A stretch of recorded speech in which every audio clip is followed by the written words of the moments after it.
nó nôn về nó nôn có ốp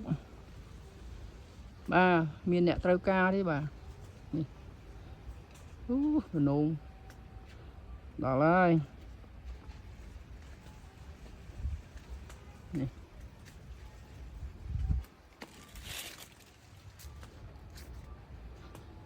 cuốn của miên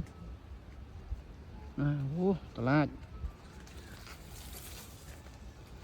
bà na ơi tung bát à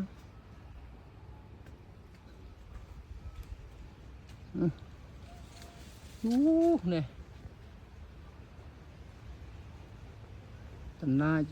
tao lại rồi dính rồi vô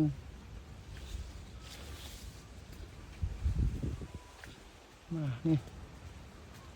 thằng men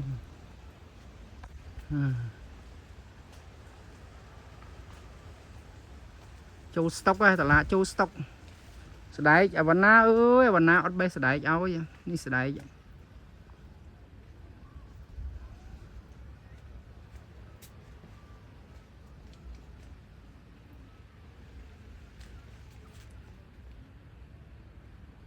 นี่mau ta bê sợi đáy có vô ót đấy nè